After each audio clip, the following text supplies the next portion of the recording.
Hello friends, എല്ലാവർക്കും Sindhu's world of music ചാനലിൻ്റെ മറ്റൊരു വീഡിയോയിലേക്ക് സ്വാഗതം. ഇന്ന് നമ്മൾ ഒരു പാലക്കാട് റാവുത്തർ ചിക്കൻ ദം ബിരിയാണിയുടെ റെസിപ്പി ആയിട്ടാണ് വന്നിട്ടുള്ളത്. വളരെ ടേസ്റ്റി ആയിട്ടുള്ള ഒരു ചിക്കൻ ബിരിയാണിയാണ് ഇത്. ഒരു കോയമ്പത്തൂർ പാലക്കാട് സ്റ്റൈൽ ബിരിയാണിയാണ് ഇത്. അപ്പോൾ ഈ ചിക്കൻ ദം ബിരിയാണി എങ്ങനെയാണ് ഉണ്ടാക്കുക എന്ന് നോക്കിയാലോ. അപ്പോൾ ഇതിനായിട്ട് ഒരു സ്പെഷ്യൽ മസാല നമുക്ക് റെഡിയാക്കാനുണ്ട്. അതിനായിട്ട് ഒരു 3 വലിയ കഷ്ണം പട്ട എടുത്തിട്ടുണ്ട്, പിന്നെ കുറച്ച് ഏലക്ക എടുത്തിട്ടുണ്ട്, പിന്നെ കുറച്ച് ഗ്രാമ്പു എടുത്തിട്ടുണ്ട്, പിന്നെ പെരിഞ്ചീരകം എടുത്തിട്ടുണ്ട്. അപ്പോൾ ഇതിൻ്റെ ഒരു കണക്ക് എന്ന് പറയണത് എത്രയാണോ പട്ട എടുക്കുന്നത് അതിൻ്റെ കുറച്ച് കുറവായിട്ട് ഗ്രാമ്പു എടുക്കുക, പിന്നെ ഏലക്കയും പെരിഞ്ചീരകവും ഗ്രാമ്പൂവിനേക്കാളും കുറച്ച് കുറവായിട്ട് എടുക്കുക. അപ്പോൾ അങ്ങനെയാണ് ഇതിൻ്റെ കണക്ക് വരുന്നത്. ഇത് നമുക്ക് വെയിലത്ത് വെച്ച് നന്നായിട്ടൊന്ന് ചൂടാക്കിയതിന് ശേഷം ഒന്ന് പൊടിച്ചെടുക്കാം. അപ്പോൾ വെയിലത്ത് വെക്കുന്നതിന് പകരം നമുക്ക് ഡ്രൈ റോസ്റ്റ് ചെയ്താലും മതി. ഇനി ഞാനിവിടെ ഒരു 6 കപ്പ് ജീരകശാല അരി എടുത്തിട്ടുണ്ട്. അപ്പോൾ ഇതുപോലത്തെ ചെറിയ അരിയാണ് നമുക്ക് റാവുത്തർ ബിരിയാണി ഉണ്ടാക്കാനായിട്ട് നല്ലത്. അപ്പോൾ കൈമ റൈസ് അല്ലെങ്കിൽ ജീരകശാല അരി എടുക്കാം. ഇത് ഞാൻ നന്നായിട്ട് കഴുകി എടുത്തിട്ടുണ്ട്. ഒരു 3-4 പ്രാവശ്യം നന്നായിട്ട് കഴുകിയെടുക്കുക. അതിന് ശേഷം നല്ല വെള്ളം ഒഴിച്ചിട്ട് ഒരു അരമണിക്കൂർ കുതിർക്കാനായിട്ട് വെക്കാം. ഇനി നമ്മുടെ കോയമ്പത്തൂർ റാവുത്തർ സ്റ്റൈൽ ബിരിയാണി ഉണ്ടാക്കാനായിട്ട് ഞാനിവിടെ ഒരു പാൻ അടുപ്പത്ത് വെച്ചിട്ടുണ്ട്. അതിലേക്ക് ഒരു 4 ടേബിൾ സ്പൂൺ നെയ്യ് ഒഴിച്ച് കൊടുക്കുന്നുണ്ട്. പിന്നെ ഒരു 8 ടേബിൾ സ്പൂൺ സൺഫ്ലവർ ഓയിൽ ചേർത്ത് കൊടുക്കുന്നുണ്ട്. ഇനി ഇതിലേക്ക് ഒരു 3 വലിയ കഷ്ണം പട്ട ഇട്ട് കൊടുക്കുന്നുണ്ട്. പിന്നെ ഒരു 10 ഏലക്ക ഇട്ട് കൊടുക്കുന്നുണ്ട്, 10 ഗ്രാമ്പൂ ഇട്ട് കൊടുക്കുന്നുണ്ട്. പിന്നെ ഇതിലേക്ക് ഒരു 3 പച്ചമുളക് കട്ട് ചെയ്തത് ഇട്ട് കൊടുക്കുന്നുണ്ട്. നന്നായിട്ടൊന്ന് മിക്സ് ചെയ്ത് കൊടുക്കുക.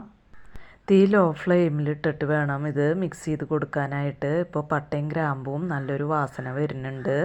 ഈ സമയത്ത് ഇതിലേക്ക് ഒരു ടേബിൾ സ്പൂൺ മല്ലിയില ഇട്ട് കൊടുക്കുന്നുണ്ട്, പിന്നെ ഒരു ടേബിൾ സ്പൂൺ പുതിനയുടെ ഇല ഇട്ട് കൊടുക്കുന്നുണ്ട്.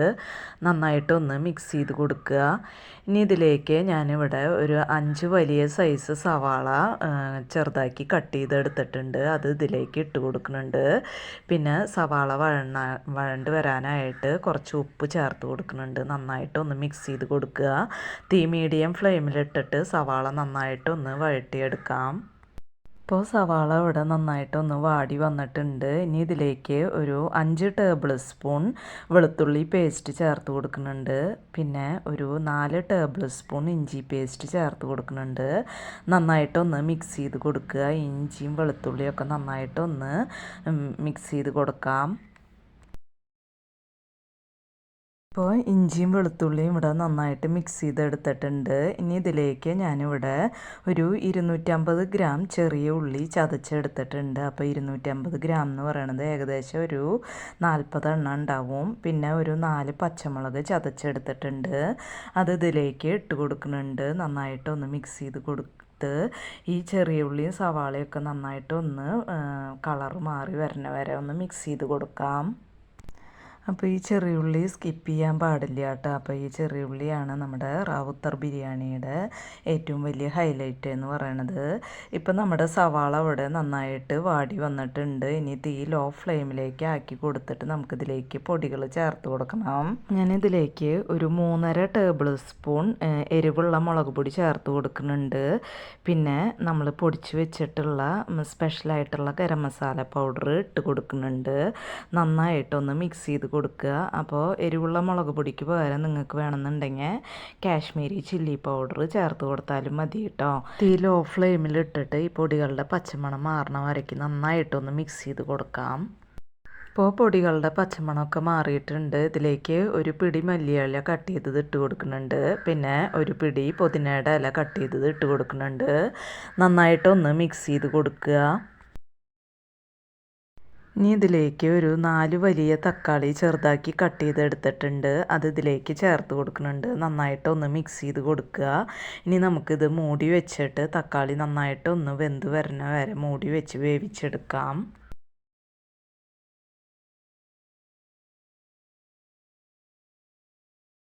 ഇപ്പോൾ തക്കാളിയൊക്കെ നന്നായിട്ട് വെന്തുടഞ്ഞ് വന്നിട്ടുണ്ട്. ഇനി ഇതിലേക്ക് നന്നായി കഴുകി വൃത്തിയാക്കിയിട്ടുള്ള 1.5 കിലോ ചിക്കൻ ഇട്ട് കൊടുക്കുന്നുണ്ട്. നന്നായിട്ടൊന്ന് മിക്സ് ചെയ്ത് കൊടുക്കുക.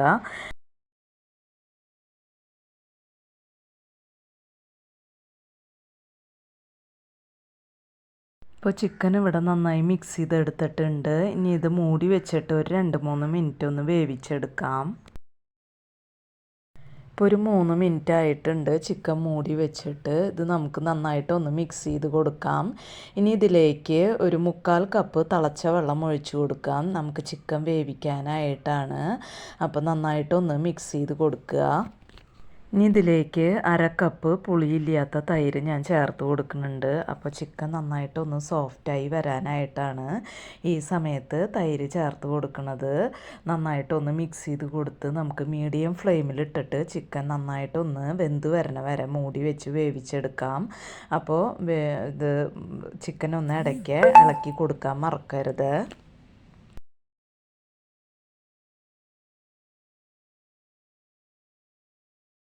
ഇപ്പോൾ ചിക്കനൊക്കെ ഇവിടെ നന്നായിട്ട് വെന്ത് വന്നിട്ടുണ്ട്. ഇതിലെ വെള്ളമൊക്കെ നന്നായിട്ടൊന്ന് വറ്റി വന്നിട്ടുണ്ട്. ഇനി നമുക്ക് ഇതിലേക്ക് അരി വേവിക്കാനായിട്ടുള്ള വെള്ളം ഒഴിച്ചു കൊടുക്കാം. ഞാനിവിടെ തിളച്ച വെള്ളമാണ് ഒഴിച്ചു കൊടുക്കുന്നത്. അപ്പോൾ ഞാനിവിടെ 6 കപ്പ് റൈസാണ് എടുത്തിട്ടുള്ളത്. അതിന് ഇരട്ടി വെള്ളം, ഒരു കപ്പിന് 2 കപ്പ് എന്നുള്ള നിലയ്ക്ക് 12 കപ്പ് വെള്ളമാണ് ഞാൻ ചേർത്ത് കൊടുത്തിട്ടുള്ളത്. നന്നായിട്ടൊന്ന് മിക്സ് ചെയ്ത് കൊടുക്കുക. ഇനി ഇതിലേക്ക് പാകത്തിനുള്ള ഉപ്പ് ചേർത്ത് കൊടുക്കാം. പിന്നെ ഇതിലേക്ക് ഒരു ചെറുനാരങ്ങയുടെ നീര് ഒഴിച്ചു കൊടുക്കുന്നുണ്ട്. അപ്പോൾ ചെറുനാരങ്ങയുടെ നീര് അവരവരുടെ താല്പര്യത്തിനനുസരിച്ച് വേണം ചേർത്ത് കൊടുക്കാനായിട്ട്. എത്ര പുളിയാണോ ആവശ്യമുള്ളത് അതിനനുസരിച്ച് വേണം ചേർത്ത് കൊടുക്കാൻ. നന്നായിട്ടൊന്ന് മിക്സ് ചെയ്ത് കൊടുക്കുക. ഇനി ഇത് നന്നായിട്ടൊന്ന് തിളച്ച് വരട്ടെ. അതിന് ശേഷം വേണം നമുക്ക് അരി ചേർത്ത് കൊടുക്കാനായിട്ട്. അപ്പോൾ ഇപ്പോൾ വെള്ളം ഇവിടെ നന്നായിട്ട് തിളച്ച് വന്നിട്ടുണ്ട്. ഈ സമയത്ത് അരമണിക്കൂർ കുതിർത്തിയിട്ടുള്ള അരി നമ്മൾ ഒരു സ്ട്രെയിനറിൽ ഊറ്റി വെച്ചിട്ടുണ്ടായിരുന്നു. അത് ഇതിലേക്ക് ചേർത്ത് കൊടുക്കാം. നന്നായിട്ടൊന്ന് മിക്സ് ചെയ്ത് കൊടുക്കുക. അപ്പോൾ ഈ സമയത്ത് ഇതിൻ്റെ ടേസ്റ്റ് നോക്കിയിട്ട് നമുക്ക് ഉപ്പോ ചെറുനാരങ്ങ നീരോ ഒക്കെ ചേർക്കണം എന്നുണ്ടെങ്കിൽ ചേർത്ത് കൊടുക്കാം. ഈ സമയത്ത് തീ ഹൈ ഫ്ലെയിമിൽ ഇട്ട് കൊടുത്തിട്ട് നമുക്കിത് നന്നായിട്ടൊന്ന് തിളച്ച് വരട്ടെ. അതുവരെ ഒന്ന് മൂടി വെച്ച് തിളപ്പിക്കാം. ഇപ്പോൾ അരി ഇവിടെ നന്നായിട്ട് തിളച്ച് വന്നിട്ടുണ്ട്. ഇനി നമുക്ക് തീ മീഡിയം ഫ്ലെയിമിലേക്ക് ആക്കി കൊടുത്തിട്ട് ഈ അരി വേവണ വരെ ഒന്ന് വേവിച്ചെടുക്കാം. ഇതിലെ വെള്ളം ഒന്ന് വറ്റി വരണ വരെ ഒന്ന് മൂടി വെച്ച് കൊടുക്കാം. അപ്പോൾ ഇടയ്ക്കൊന്ന് തുറന്ന് നോക്കിയിട്ട് ഇളക്കി കൊടുക്കണം.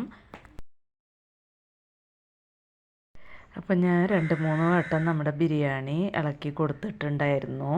ഇപ്പോൾ ഇതാ 3-ാമത്തെ പ്രാവശ്യമാണ് നമ്മൾ തുറന്ന് നോക്കണത്. ഇപ്പോൾ ഇതിലെ വെള്ളമൊക്കെ വറ്റിയിട്ടുണ്ട്. ചോറൊക്കെ ഒന്ന് വെന്ത് വന്നിട്ടുണ്ട്. ഈ സമയത്ത് നമുക്ക് ദം ചെയ്യാനായിട്ട് നോക്കാം. അതിനായിട്ട് ഒരു പഴയ പാത്രം അടുപ്പത്ത് വെച്ചിട്ടുണ്ട്. അതിലേക്ക് നമ്മുടെ ബിരിയാണി പാത്രം വെച്ചിട്ട് മൂടി വെച്ച് ലോ ഫ്ലെയിമിൽ ഒരു 15 മിനിറ്റ് നമുക്ക് ദം ചെയ്യാനായിട്ട് വെക്കാം.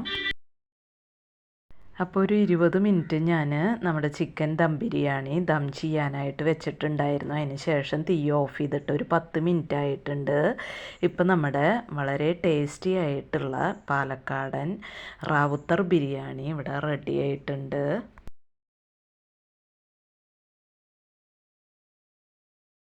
അപ്പോൾ വളരെ പെട്ടെന്ന് തന്നെ തയ്യാറാക്കാൻ പറ്റണ അതേസമയം ടേസ്റ്റി ആയിട്ടുള്ള ഈ കോയമ്പത്തൂർ പാലക്കാട് സ്റ്റൈൽ റാവുത്തർ ചിക്കൻ ദം ബിരിയാണി നിങ്ങൾക്ക് ഇഷ്ടമായിച്ചാൽ ഒന്ന് ഫീഡ്ബാക്കൊക്കെ പറയണം. അതുപോലെ തന്നെ ചാനൽ സബ്സ്ക്രൈബ് ചെയ്യാനും ഈ വീഡിയോ മറ്റുള്ളവർക്ക് ഷെയർ ചെയ്ത് കൊടുക്കാനും മറക്കരുത് കേട്ടോ. ഇനി നമുക്ക് മറ്റൊരു വീഡിയോയുമായി കാണാം. അതുവരേക്കും താങ്ക്